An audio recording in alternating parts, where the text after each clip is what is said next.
অনেকগুলো ওষুধ খেয়ে নিচ্ছে, তোমরা হসপিটালে নিয়ে যাও। প্রীতির ননদ কিন্তু এখন হাসপাতালে ভর্তি আছে, আর কি অবস্থায় আছে, কেমন আছে, সেটাই আজকের এই ভিডিওতে আপনাদেরকে জানাবো। আপনারা অনেকেই হয়তো জানেন, বা যারা জানেন না তাদেরকে জানিয়ে রাখি, প্রীতির ননদ কিন্তু খুবই অসুস্থ।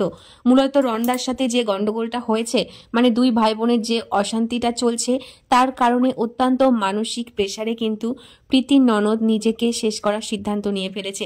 যদিও এটা অত্যন্ত খারাপ একটা সিদ্ধান্ত, বিশেষ করে সে একজন মা, এটা তার ভুলে যাওয়া কখনোই উচিত নয়। তার একটা ছোট্ট সন্তান আছে, তো সেখানে এমন কঠিন সিদ্ধান্ত কেন নিয়ে ফেলেছে আমি জানি না, যেটা আমার মনে হয় একদমই উচিত হয়নি, একদমই ভুল সিদ্ধান্ত এটা।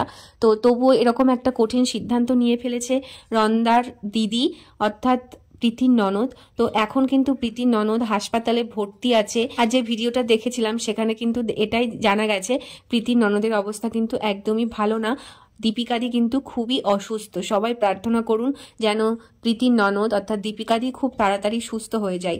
যা কিছু গন্ডগোল অশান্তি হয়েছে সব কিন্তু আজ না হোক কাল ঠিকই মিটে যাবে। তার জন্য এরকম সিদ্ধান্ত নেওয়াটা কখনোই উচিত না। অর্থাৎ রন্দার সাথে নিজের দিদি, সেটা এখন রাগারাগি হলেও আজ না হোক কাল কিন্তু সবটা মিটে যাবে। তো এরকম সিদ্ধান্ত নেওয়াটা আমার মনে হয় ঠিক হয়নি। আপনাদের কি মনে হয় অবশ্যই জানাবেন। কতগুলো খাইছে?